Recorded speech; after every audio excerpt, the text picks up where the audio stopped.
Welcome, everybody, to the Unforgettable Experience live show. I am so excited today to be here with my friend, Tom Martin. Tom, I don't even want to guess how long we've known each other, so we won't date ourselves. But if you guys don't know Tom, he is a no nonsense, straight talking, 30-year veteran of the sales and marketing business who favors stiff drinks, good debates, and helping companies sell greatly by turning conversations into customers. And hopefully we don't have any real strong debates today. And I hope you haven't had any stiff drinks yet, Tom, but welcome to the show. No, I have. I've had neither actually. Awesome. Hey, you mentioned pre-show that it looks like we're having a little bit of trouble streaming to Facebook right now. We'll worry about that later. We'll worry about that later. All right. So, Tom, what do you love to do for fun? I am happiest when I'm in the kitchen actually cooking. A good cocktail, great Spotify playlist, and cooking some good food for family or friends. That's honestly my happy place. It's when I fully relax and enjoy myself. So, what are you listening to when you're cooking? I tend to, it can vary, but I tend to favor, country, not like major pop country, but, like a Zach Bryan or, smaller, more independent country. The list is called whiskey drinking. So basically anything you could imagine yourself sipping a nice whiskey or a bourbon. If that music sounds or feels right, that's probably what's on the Spotify list. Gotcha. All right. Very cool. Very cool. Well, I'm excited for our conversation here today, Tom. A few weeks ago, you reached out to me because you were doing a webinar or a workshop or something talking about the science of presentations and things that you've learned over the last 5 years. And so it got me curious enough. I couldn't show up live, but we ended up having a conversation. Yeah. I realized, you know what, this is a big deal for everybody who is either a presenter or an event producer. And so I wanted to have the conversation with you to talk about how what you've learned and then also what I've learned and see if we can't marry those two worlds together in a way that's beneficial to those who are listening. But maybe back up. Why did this become an important topic for you? What discovery did you make, or what led you to the point of even digging into this? It really grew out of work we were doing with a client. Had a client in the biotech space, and they were selling machinery to gene therapy scientists who were inventing new gene therapies. And so their sales force were all legit scientists. These were scientists first, and they had decided to move into sales. And my client, the marketing manager, came to me one day and said, "You've got to help me," and showed me their presentation deck. And he said, this is horrible. And he was very much of a brand guy. And so at first it was just make it pretty, but then the more that we started diving into the project, the more I started diving into research around cognitive theory and learning and processing of information. A lot of things you and I talked about because your background, coming from that education space. And I just became fascinated because a lot of this science, a lot of this research and so forth has been around, longer than I have, certainly longer than my professional career. Yet I had never heard of it. Nobody had ever shared it with me. Nobody had ever taught it to me. And as you start to dive into it and you start looking at it, vis-a-vis what a standard presentation deck, whether it's Keynote or PowerPoint or Google Slides looks like, you start realizing that, oh my gosh, we violate almost every principle every time we stand up to speak or present our ideas. And then we wonder why this research that really kind of drove it home for me was there was research that showed that people forget 90% of what you present within 2 days. And it didn't matter how long or short the presentation was. And that just kind of drove it home for me. It's like, wow, this is a massive issue. And in what I do, which is help people with sales and business development, an even bigger issue, because you need them to remember what you said because they're sitting in a buying committee meeting days, maybe weeks later. And so, yeah, I'm sort of intellectually ADD anyways. So I just kind of started going down a rabbit hole and I've never come out of it. And now 5 years later, we've been helping people do this, one deck at a time. and they finally asked us to stop taking them fishing and start teaching them how to fish. Hence the little workshop or webinar that we did that you were invited to. And it made sense to invite you because, I mean, your book Unforgettable, and the whole point of the webinar was how to create, unforgettable presentations. So I thought Phil's got to be there for this one, but you didn't. You blew me off. You didn't come. Well, but we're here, and maybe we'll do a follow-up for those who are listening to this now or later. Let us know if you would be interested in a structured webinar where we teach some of the things that Tom and I both know that make a memorable but actionable presentation, and some of the mistakes that people make. And we're going to dig into some of those things here on this call right now. So, Tom, you said it already. It's in 2 days that people forget 90% of what they've learned. It used to be 30 days. So Ebbinghaus was a German psychologist, and he studied the science of retention. And in his research, which was in the late 1800s, early 1900s, it was a 30-day drop off. And, within a week, they'd forgotten 75%. Now the research is saying it's within 2 days. And remind me, as soon as the presentation is over, I know there's a study that you found that said something startling about how much people remember. What was that number? Yeah, they did a study where it was a 10-minute presentation. So I mean, it was super short, 10 minutes. And at the end of the presentation, they asked people to start, what did you hear? What did you just sit through? And 50% of them couldn't, with any specificity, tell the researcher what they had just sat through. They couldn't repeat back any of the primary themes or whatever. And in that study, they also did a 2-day, and the number rose to 75%. So, and this is all specifically research around presentations using either PowerPoint, some sort of a deck. I'm not sure. I'm sure in the 1800s that research was not related directly to presentation. And I think it can be different. Obviously, consuming a book or and listening to a presentation, two very different things. Especially nowadays, right? I mean, with all the phones beeping and just kind of like stuff you talk about, like the environment. I thought that was really interesting when you and I were talking a week or two ago. The things you were talking about, just how the environment can impact the audience's ability to stay focused, consume, process, and retain information. And I honestly had never really thought that much about the environment. But some of the things you were talking about were pretty amazing, especially when you think about like presenting in conferences and things like that, where, as a presenter, I don't control the environment. I get to walk on a stage. That's it. I control very, very little outside of that. But yet it's very important to me that people retain and remember what I told them, because that's what makes for a good presentation at a conference.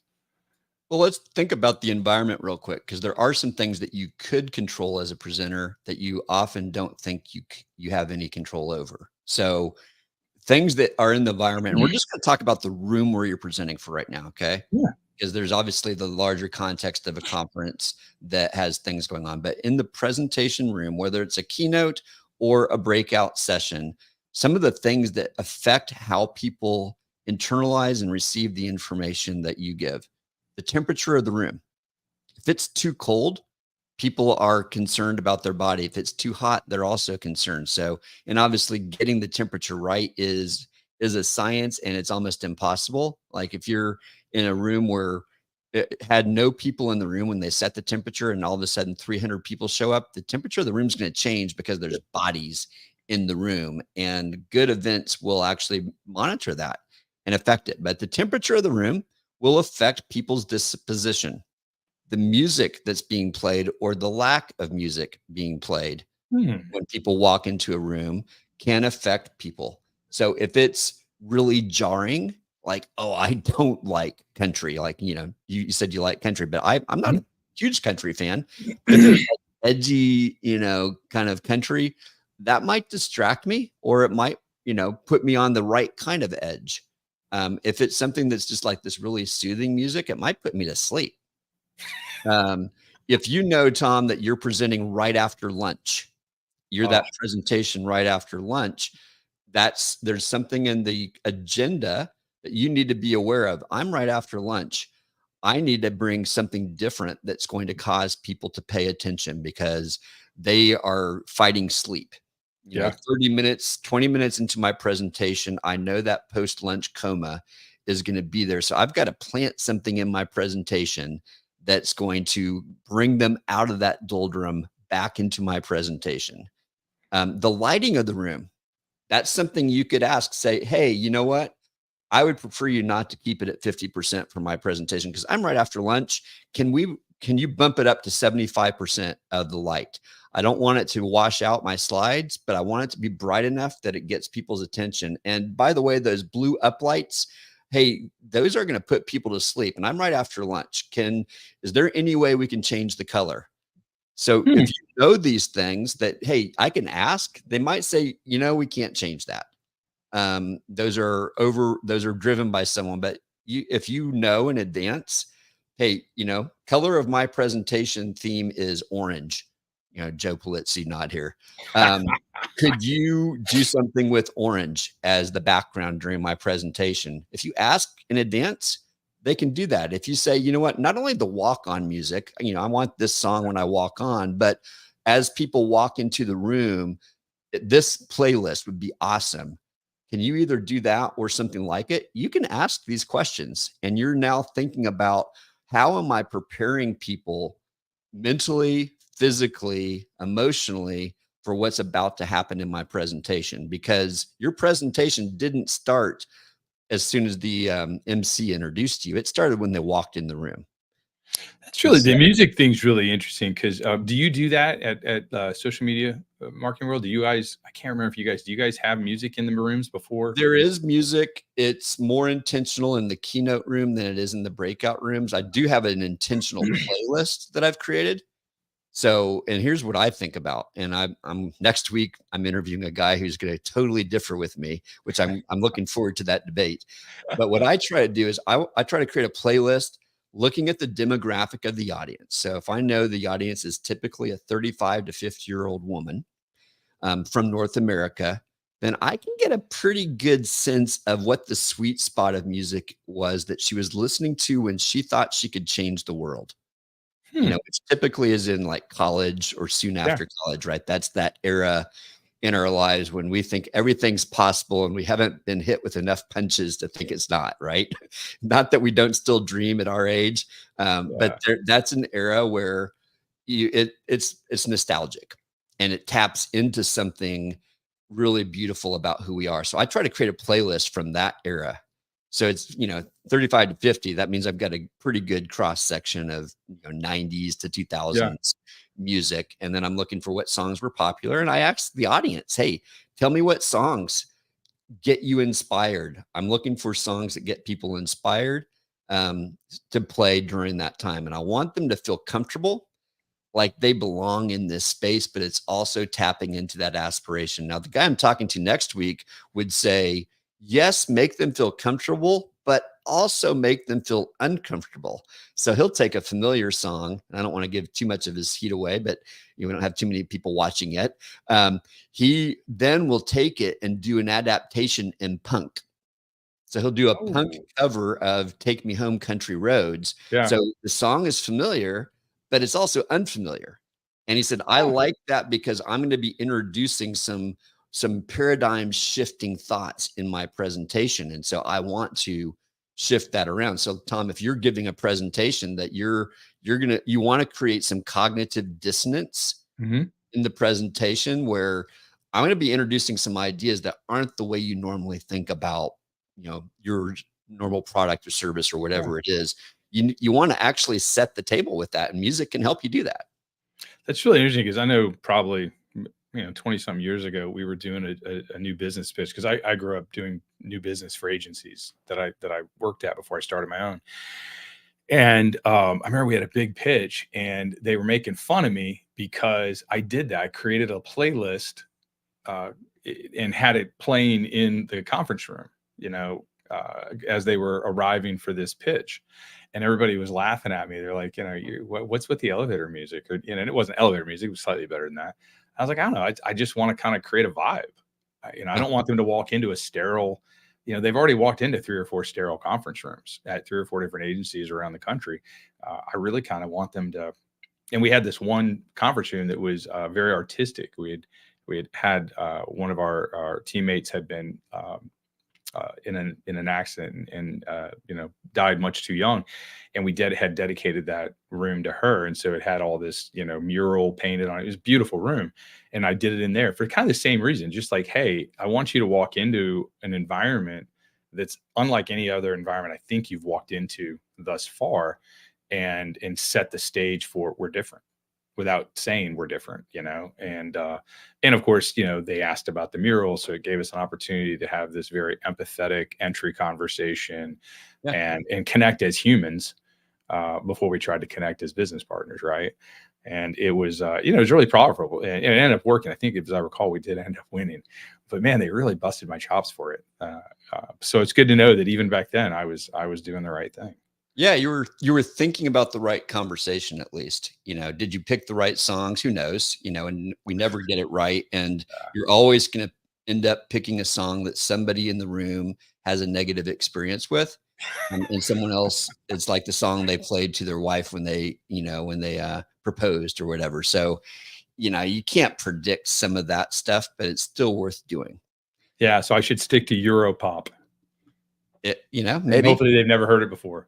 Know your audience. That would be the thing that I would say, is know your audience.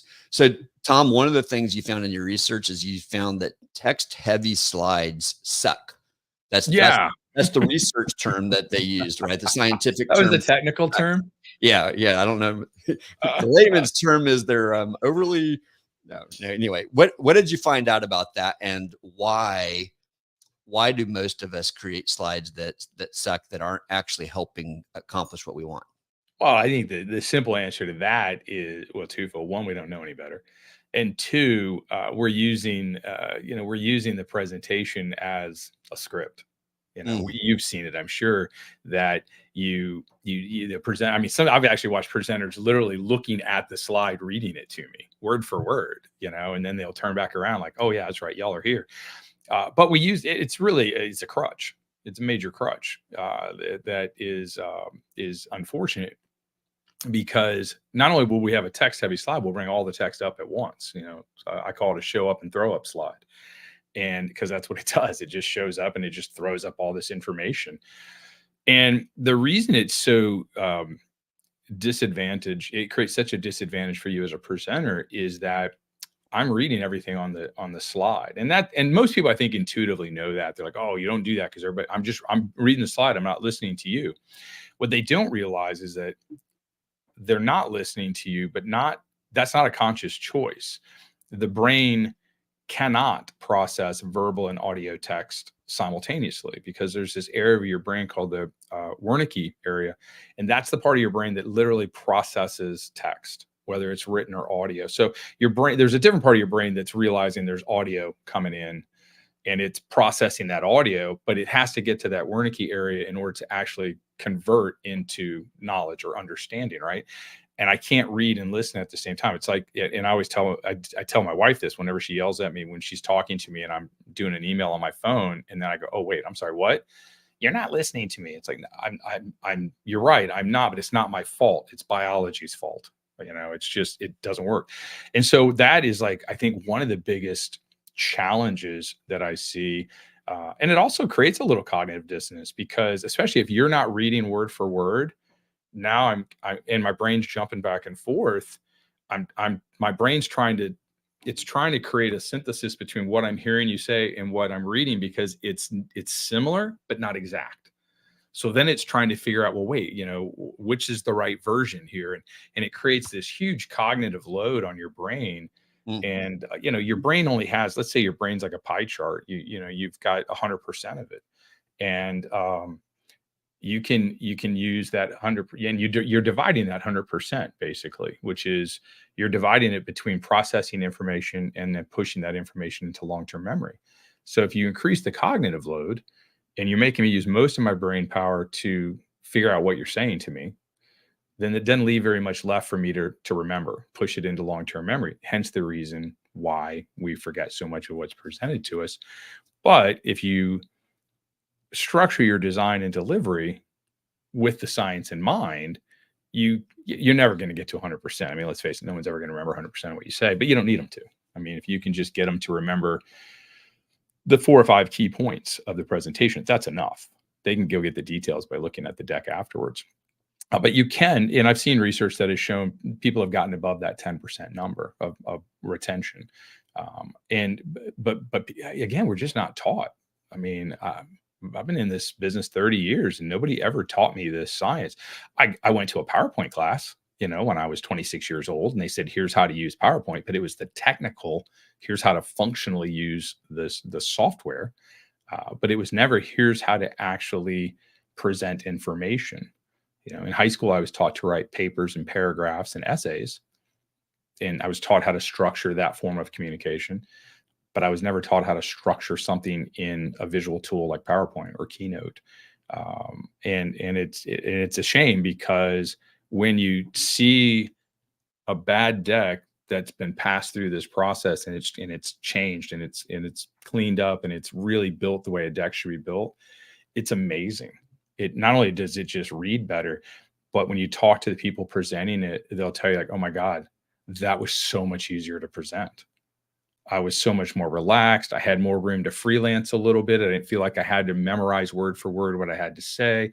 And the people in the audience, they react better to it. They remember more, they retain more of the information. And it's kind of magical when you see it all come together. There's so many things to talk about. One of the things is there's people like Seth Godin out there who argue don't put any words on a slide, just use images, or like maybe one or two words when you're presenting. And then there's others who would argue, well, you can have up to, 3 or 4 bullet points, just don't read them, let them be supportive of what you say. What does the research say about, should you have words at all on the slides if you're talking? What have you found, Tom? Uh, I think Godin's response, you hear that sort of response a lot. I think it's a knee jerk, which response to an understanding of what they think is happening, Mm. but they haven't really delved into the science. And so they come up with this response that seems logical and rational. And it can be right. Like if I've got three, let's call them bullet points. If I got 3 bullet points and they're all independent thoughts that are under a construct, but they don't really link to each other, they're not like support points. Sure. One slide, each point. Perfect. Fine. But for instance, if I was trying to convince you that, hey, you shouldn't put lots of text on a slide, and my slide had a headline thought, which is that, let's say, and here's why, and I've got 3 scientific studies or 3 whatevers.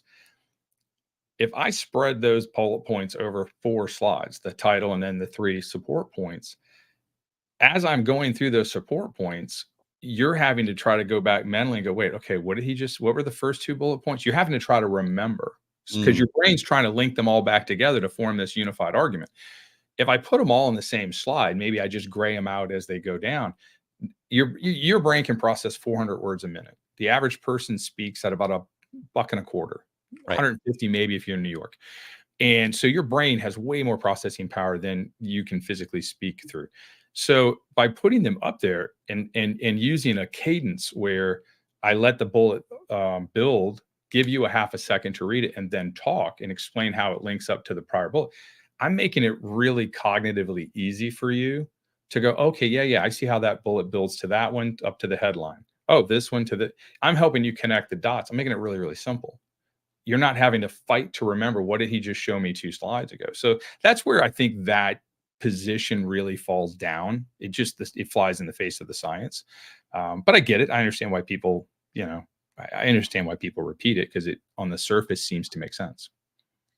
So I think part of how we get into this problem is that PowerPoint and Keynote in particular are designed in their raw templates to lead us to do this, right? Like Mhm. that's the default, is bullet point driven slides. You have to choose to do something different. So there are other tools out there that don't start that way. I think Canvas starts with images, and there's some other ones out there that are a little bit more driven by images. And then there's also SlideShare. Mhm. SlideShare is perfect for a slide deck that is, text heavy, because now there's not somebody speaking over it. And I don't even know if SlideShare exists anymore, by the way. I think it does. But people are doing carousels on Instagram and other places that are text driven, and there's not someone speaking. So that's a different thing. We're talking about a live presentation where you're speaking, and the slide deck is there to supplement and complement what you're speaking about. It seems to me that the visuals that you choose are actually really important because your brain is making the connections between what you put up there. So we shouldn't probably just put random stock photos or random, artwork, but it actually needs to complement what we're saying. Would you agree with that? Or how Yeah, would you qualify that? absolutely. I think the worst thing you can do is have images that may be visually really striking and cool, but metaphorically compete with the point that you're trying to convey. And you also, honestly, you don't want to put too cool of an image because you don't want them to remember the image. You want them to remember the point you're making with the image. And so, that's one of the things too, is you there are times when you can make an argument there should be no image on a slide, that, what, plain text on a plain slide is exactly the way to go. It may not be as pretty. It may not be as artistically and visually impactful, but again, your presentation deck is really a support of the presenter. Yeah. It's not there to really draw the attention. A great, it was really funny. I'm gonna Jeff Roars, right before this, Jeff Roars is sending me an email about the webinar that I gave, because he was on it and we've been bantering back and forth on some things, and he made this point that a great presentation should really be invisible. Mm, And it's there, it's there, but it's kind of invisible because it's just sort of giving me a little bit of extra, or it's signaling me as an audience member, but my focus is really, really driven onto the presenter, him or herself. And I was thinking about it, I was like, that's actually kind of brilliant, because that is the hallmark of a great deck, is you can't necessarily remember anything specifically about the deck. You just remember the key points the presenter was trying to communicate to you. That, to me, that's a home run. yeah, I think the deck can support you in some ways, but I'm wondering something, Tom. Like you're driven it by sales. So you Mhm. want people to remember what you say so that hopefully they'll say yes to whatever product or service that you are selling. I'm probably more in the idea sales, like I'm after life change, but it's a similar process. Like Mhm. I want you to remember what I talked about and go do something with it Mhm. because neither one of us wants to waste our breath. Neither one of us wants a zero return on investment, right? And so Absolutely. here's one question. Do you have to have slides? No, I mean, I don't think you do. I remember Brian Clark years ago, when he was still doing Copy Blogger. He started a conference. I think it only ran for a few years, called Authority. Mhm. And I was fortunate enough to get invited to speak at the first one. And at first, I was a little mad because all I got was this 10-minute slot. He Mm, had this one section, and it was three of us, and we each got 10 minutes, okay. maybe 12. I think it was 10. And you could pick your topic and whatever. And so the other presenters did slides. And I was like, I'm not doing slides for 10 minutes. That's ridiculous. I mean, that's like literally 5 slides. Like, that's just not even worth the work. And so I went and I did mine sans slides. And I remember, and a little humble brag, I guess, somebody tweeted that, back when people still tweeted like about conferences, somebody, they tweeted like, just watch Tom Martin give a 10-minute master class on presenting without visual aids. And I was like, oh, Nice. I kept that one. I was like, thank you. But it was in that instance, I really felt like slides would have gotten in the way. I mean, A, I can only say much. I can only say so much in 10 minutes. And B, I don't know. It just wouldn't have. So I don't think you have to have. I've seen, and I've given them, and I've also seen other presenters do it where they don't have any slides. But I think you have to be careful when you get to slightly longer form presentations, especially if it's in like a sales environment, or you're trying to sell your idea inside a company and get your colleagues to support you, or get implementation. Because most likely you're going to need slides because the decision is not going to be made that day. Right. It's going to get discussed by other people later on or whatever, and they're going to need something to refer back to. But secondly, people hate. I mean, let's face this. That next, it's usually public speaking is the biggest fear that most people have. If not, it's in the top 5.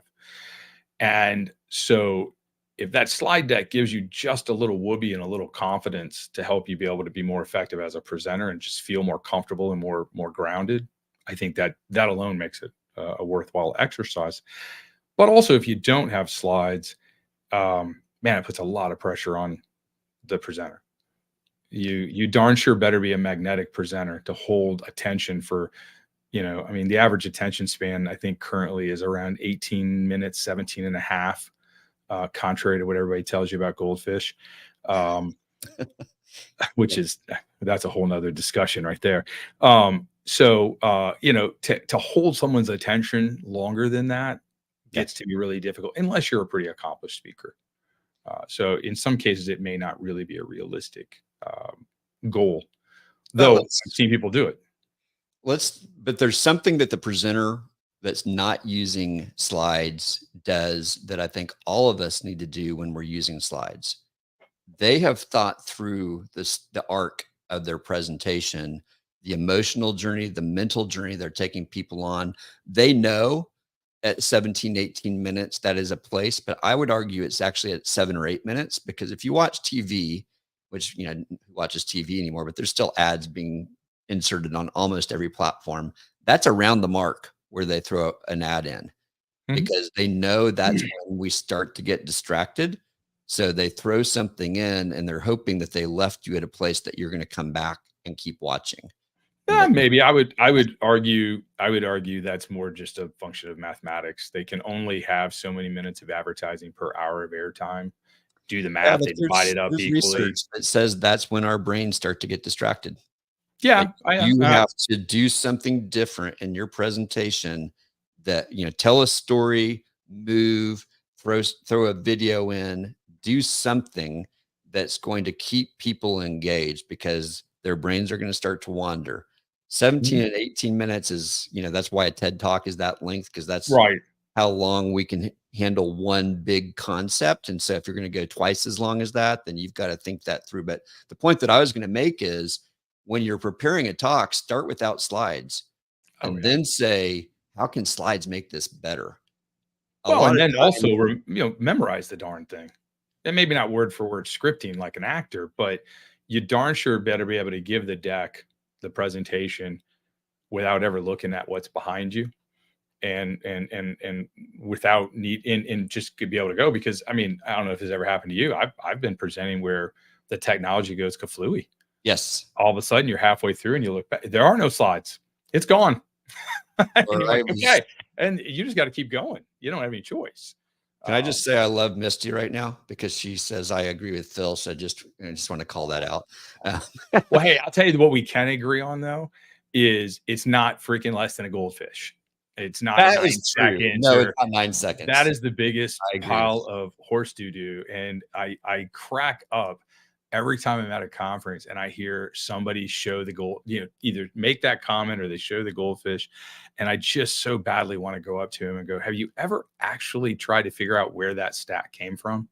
Right. Have you ever gone down that rabbit hole? Because I'm guessing you haven't. Because if so, that wouldn't have been in your presentation. You'd never uttered those words. But hey, it's great folklore, right? And everybody loves that slide.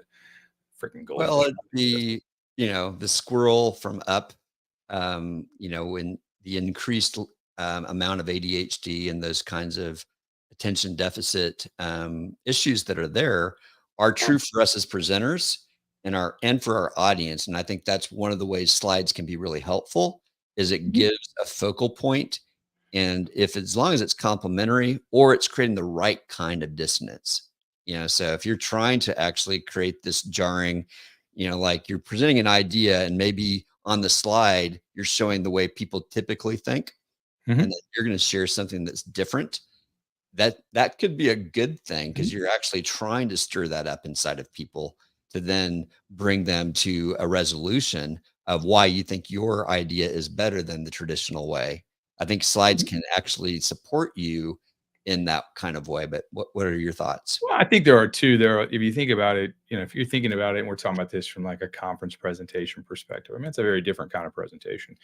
If you're thinking about this in a day-to-day business presentation, a briefing, a research presentation, or you're trying to make a case for people to support an idea or a campaign or something you're trying to create, a lot of times you're going to have statistics, you're going to have charts and graphs.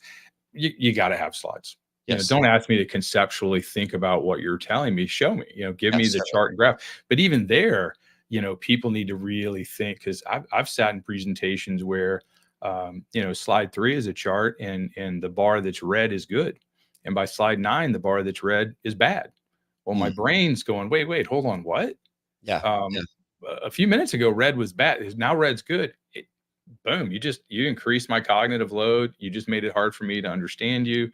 I'm thinking too much about processing and you've now already moved on to the next slide. And I'm still trying to figure out the last slide in my brain. So I'm not listening to you. Right. But just like little things like that people don't think about make a huge difference in people's ability to just, process. It's really, my oldest son is in med school, and they do so much of it. It's recorded lectures. Like, you can go to the lecture, but it's also recorded, and he would watch them all recorded. And I was like, you don't think it helps you to be there in person? He goes, no, it actually doesn't, Dad, because if I'm listening to the professor and they say something and I don't get it, I get stuck on it.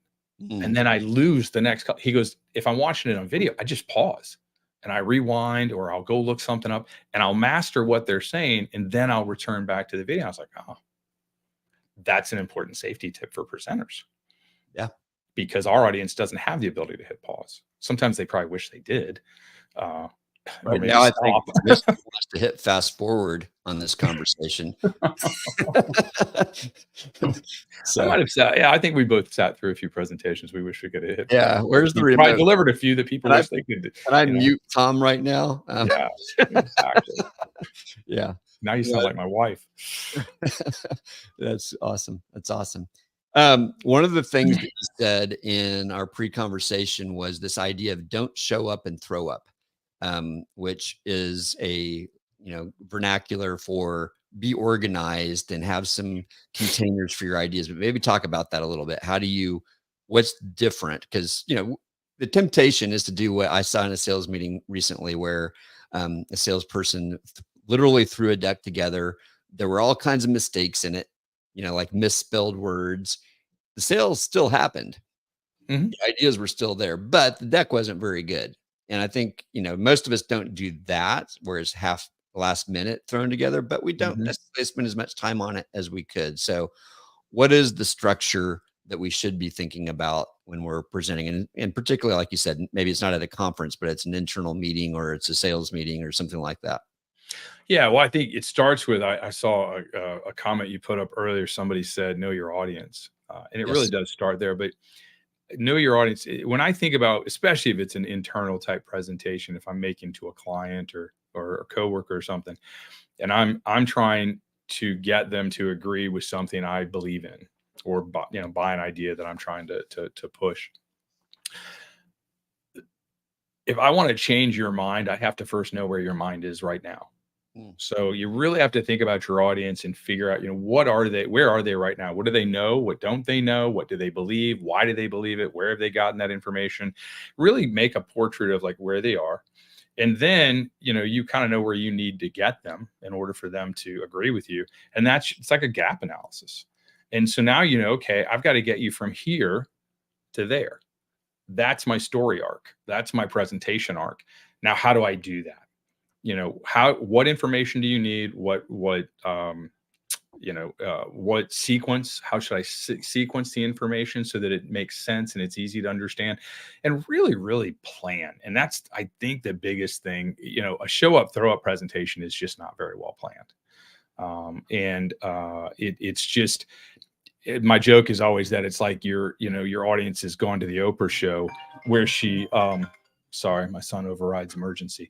Must have heard. He's probably on Facebook. You heard me talking about him. He's trying to tell me not to.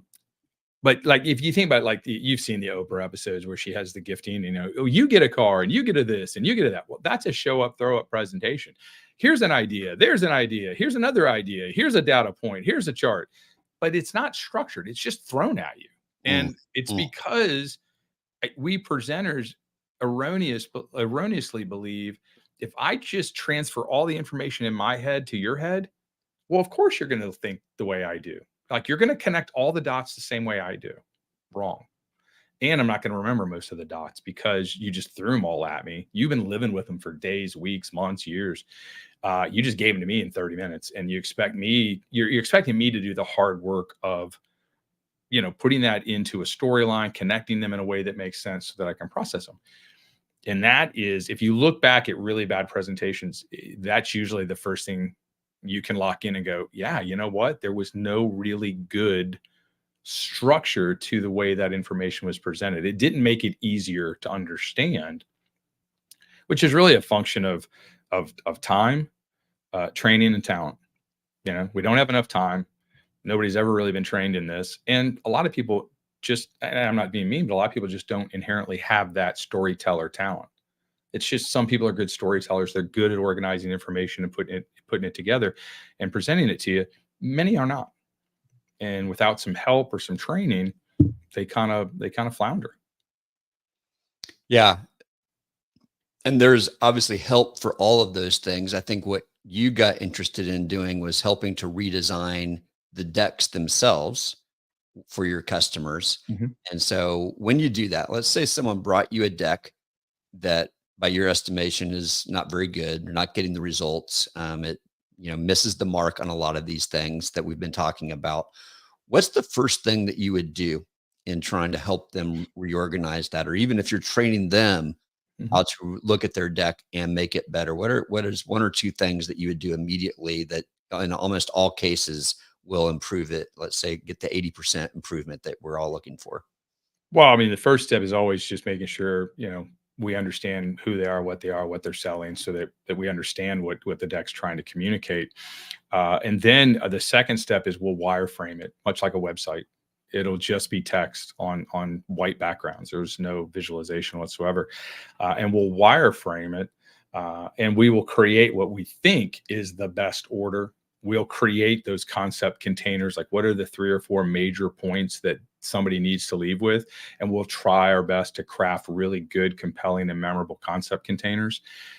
And then we will go and spend a day with them face to face in a conference room. We'll lock ourselves in, and 5 to 7 hours later, we'll walk out and we will have still a wireframe, but it's a completed wireframe that everybody agrees, yes, this is the best version textually of this document.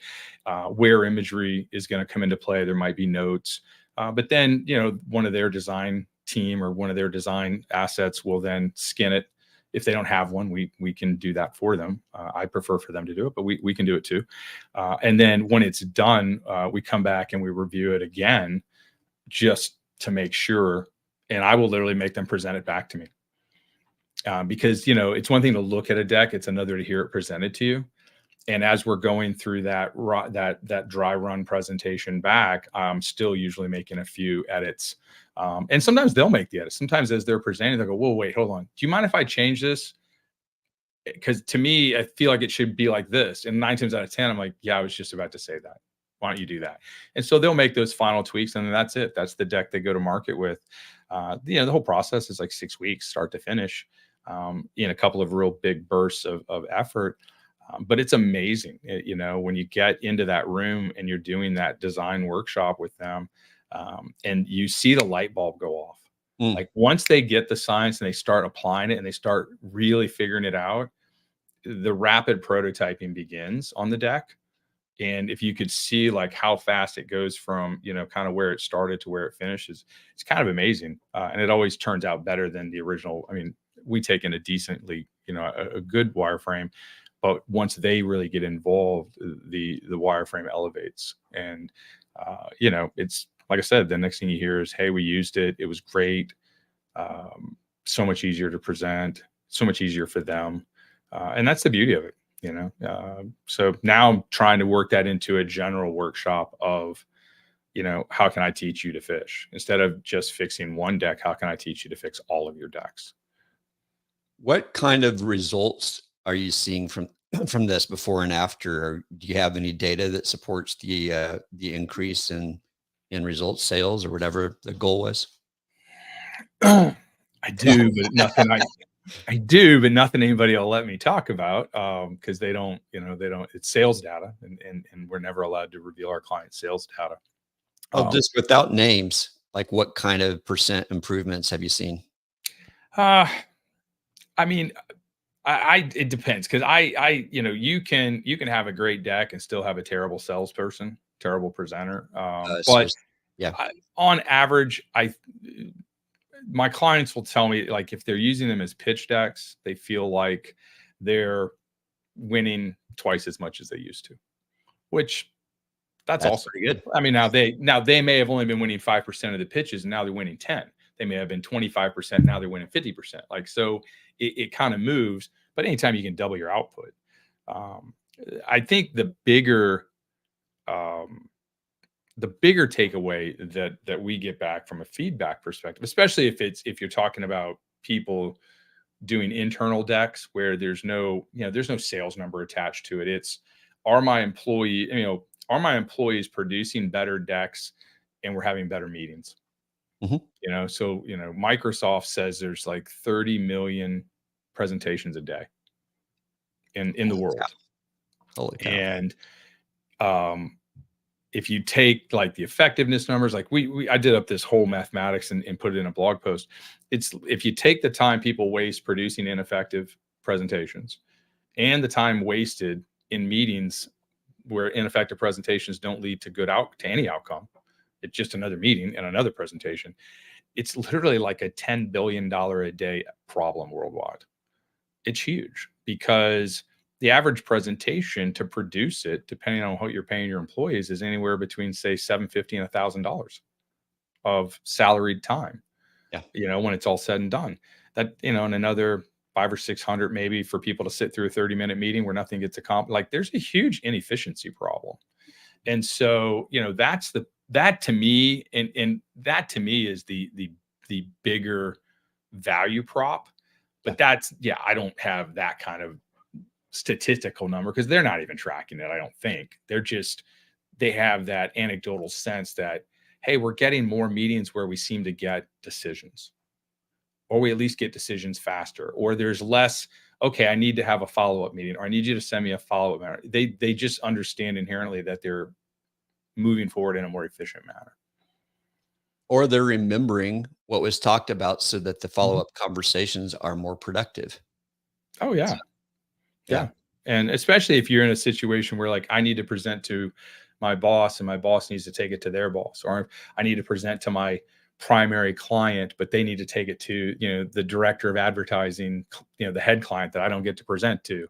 Like, the ability to make the person who's going to carry your water a better presenter just by giving them better materials, Yeah. that alone, I don't know if you can quantify it, but there again, it's a little bit. So at the end of the day, I mean, I think making people better communicators, especially through decks, whatever their deck design tool of choice is, I just think it makes a tremendous impact on pretty much any business that uses them. If nothing else, it just makes the meetings more enjoyable to sit through, because you feel like you're, like, actually accomplishing something. Yeah. I mean, I have this mantra of no more boring events. And I Mhm. think you're saying no more boring meetings. Like let's make sure that what we present is meaningful, it's memorable, it's actionable. And so putting the thought in and knowing how to do it, it is a skill set. And it seems like Microsoft and the tools that are out there, they need to actually help in this problem because like they've in some ways created the problem because the tools Mhm. allow us to do this, but they could also help. But Oh yeah, you're here to help, Tom. yeah. You're here to help. I'll pick up where they're falling down. There you go. If you're listening to us now or later, we would love to know if you'd be interested in a structured webinar where we walk through step by step. Tom teaches us to fish.